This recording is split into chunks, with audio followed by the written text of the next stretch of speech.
Bien-aimés dans le Christ, que la grâce de Jésus-Christ notre Seigneur, l'amour de Dieu le Père et la puissance du Saint-Esprit descendent maintenant sur nous pour nous aider à méditer cette parole afin qu'elle puisse porter du fruit dans notre vie pour la plus grande gloire de Dieu et le salut de nos âmes. En ce troisième dimanche du temps ordinaire, j'aimerais méditer avec vous l'Évangile de Jésus-Christ selon saint Luc, au chapitre 4, du verset 14 au verset 21. En ce temps-là, lorsque Jésus, dans la puissance de l'Esprit Saint, revint en Galilée, sa renommée se répandit dans toute la région. Il enseignait dans les synagogues et tout le monde faisait son éloge. Il vint à Nazareth où il avait été élevé.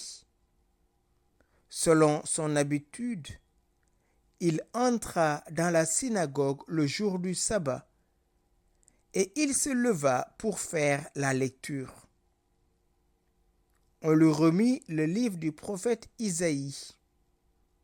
Il ouvrit le livre et trouva le passage où il est écrit : « L'Esprit du Seigneur est sur moi, parce que le Seigneur m'a consacré par l'onction. Il m'a envoyé porter la bonne nouvelle aux pauvres, annoncer aux captifs leur libération et aux aveugles qu'ils retrouveront la vue, remettre en liberté les opprimés, annoncer une année favorable accordée par le Seigneur. » Jésus referma le livre, le rendit aux servants et s'assit. Tous dans la synagogue avaient les yeux fixés sur lui. Alors, il se mit à leur dire : « Aujourd'hui s'accomplit ce passage de l'Écriture que vous venez d'entendre. » Bien-aimés dans le Christ, Jésus, dans la puissance de l'Esprit Saint, revint en Galilée. Il a eu le temps de faire des miracles à Capharnaüm. Et là, il est de retour chez lui. Et comme à l'accoutumée, il entre dans la synagogue. Et qu'est-ce qu'il se passe ? Il enseignait. Jésus est venu nous parler de son Père. Jésus est venu nous révéler qui est le Père.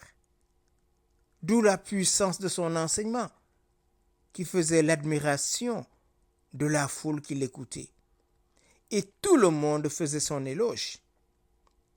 Non seulement il leur expliquait les mystères, mais il parlait avec autorité.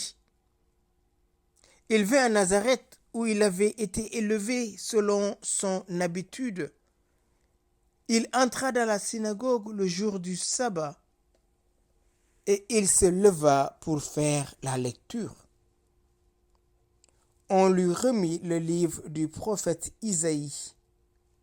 Il ouvrit le livre et trouva le passage où il est écrit : « L'Esprit du Seigneur est sur moi, parce que le Seigneur m'a consacré par l'onction. » Jésus, rappelez-vous, il est rempli de l'Esprit Saint. Avant ce passage que nous lisons aujourd'hui, Jésus va combattre au désert avec le diable qui va le tenter pendant 3 reprises. Mais Jésus est victorieux de ces tentations parce qu'il est rempli de l'Esprit Saint. Et là, il ouvre le livre du prophète Isaïe. « L'Esprit du Seigneur est sur moi, parce que le Seigneur m'a consacré par l'onction. » Rappelez-vous, depuis le baptême, au Jourdain, l'Esprit du Seigneur est descendu sur lui sous la forme corporelle d'une colombe, et la voix du Père se fit entendre. Celui-ci est mon Fils en qui j'ai mis toute ma joie. Jésus est la joie du Père. C'est pour cela qu'il est le seul qui connaît le Père et qui peut nous révéler qui est le Père. Et l'Esprit Saint étant descendu sur lui sous forme d'une colombe. Rappelez-vous, Jésus est conçu par la puissance de l'Esprit Saint. L'Esprit Saint te couvrira de son ombre, et l'être saint qui naîtra de toi sera appelé Fils du Très-Haut. Jésus est Dieu. Il reçoit le Saint-Esprit parce qu'il est le consacré par excellence. Le chrisma. Christ veut dire onction. Il m'a envoyé porter la bonne nouvelle aux pauvres. Voilà sa mission. La bonne nouvelle aux pauvres, pourquoi? Parce que les pauvres, c'est ceux qui reconnaissent que tout ce qu'ils ont, ils l'ont reçu d'un autre. Les Anaïm. C'est pour cela, dans l'évangile de Matthieu, sur le sermon sur la montagne, Jésus va commencer par dire « Heureux les cœurs de pauvres. Heureux les cœurs de pauvres. » Cette pauvreté n'est pas la misérabilité, mais ce dépouillement que Dieu opère dans l'âme pour le purifier, afin que cette âme ne dépende que de Dieu et de Dieu seul. Et cette bonne nouvelle annoncée aux pauvres est que tous sont appelés au même héritage. Que l'on soit riche ou pauvre, petit et grand, nous sommes tous invités à participer dans le royaume. L'Esprit du Seigneur est sur moi. Il m'a envoyé annoncer aux captifs la libération. La bonne nouvelle, c'est pour les pauvres. Les captifs, c'est la libération. Nous sommes tous, frères et sœurs, captifs, en prison à cause de nos péchés. Le péché nous enferme. Et si c'est un péché grave ou mortel, ce péché nous amène à la captivité. Et Jésus est venu annoncer aux captifs que nous sommes la libération. Il va accepter lui-même de se faire ligoter à notre place. Si c'est moi que vous cherchez, laissez les autres partir, dit Jésus, quand Judas et les gardes sont venus le chercher dans le jardin de Gethsémani.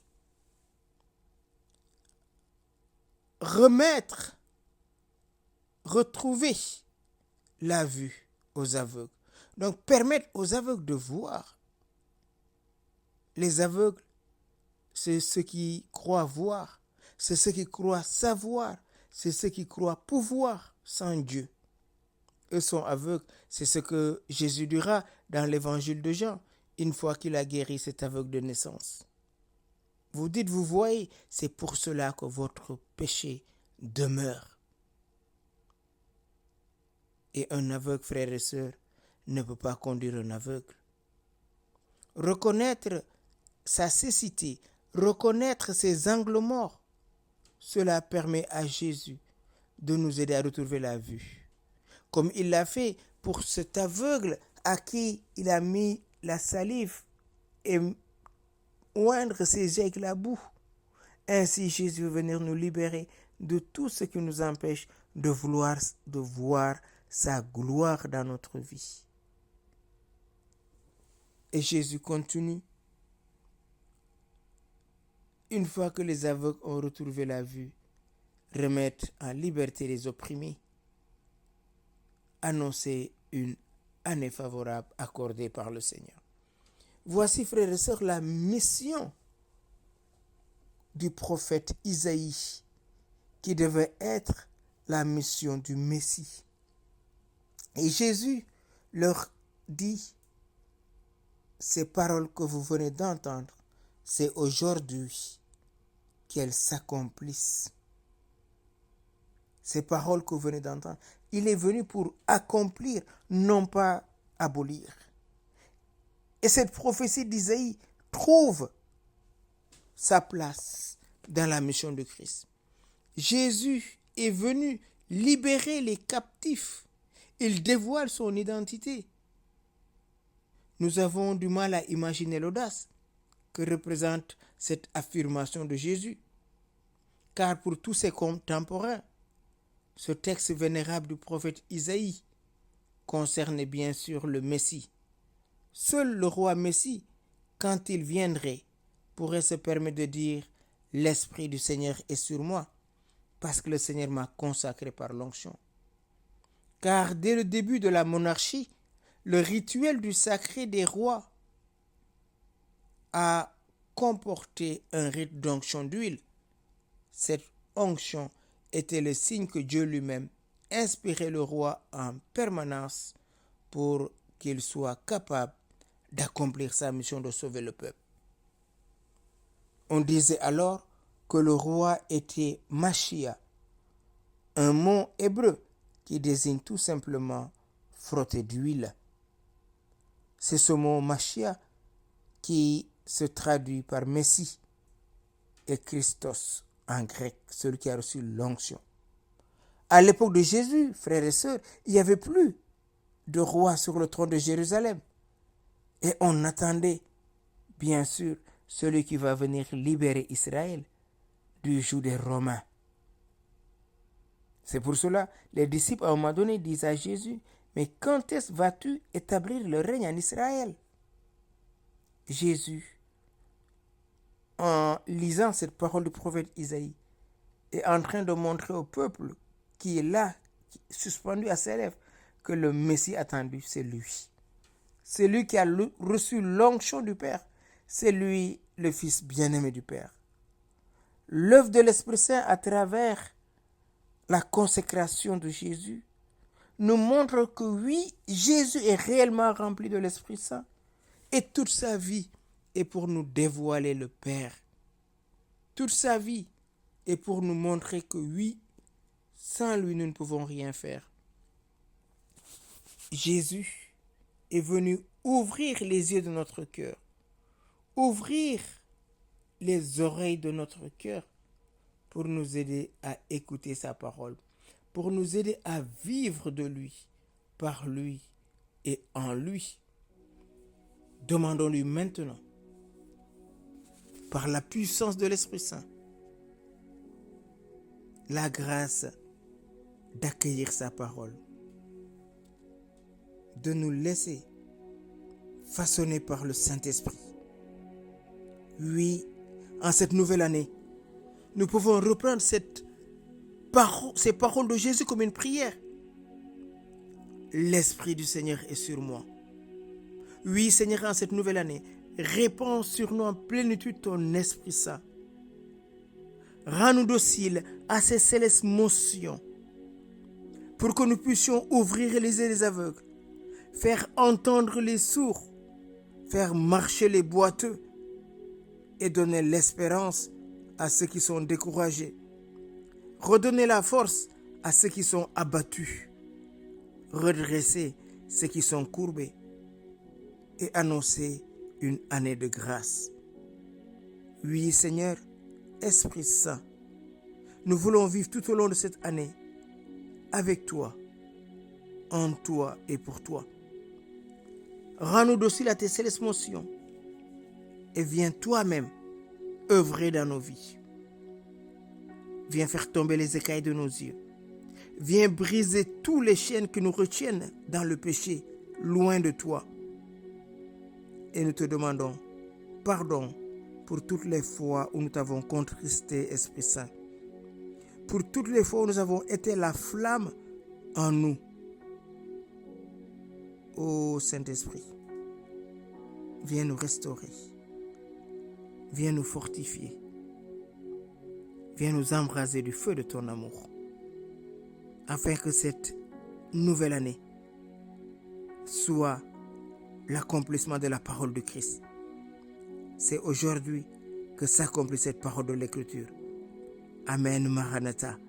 Qu'il en soit ainsi pour chacun d'entre nous, pour nos frères et sœurs malades, pour tous ces couples en difficulté, pour tous ceux qui demandent la grâce de l'enfantement, pour tous ceux qui attendent l'enfant et pour toutes ces femmes qui porte la vie. Seigneur, nous déposons tout cela à tes pieds et te demandons d'augmenter en nous la foi, l'espérance et la charité, afin que nous puissions avec toi, en toi, par la puissance de l'Esprit Saint, glorifier le Père, maintenant et pour les siècles des siècles. Amen.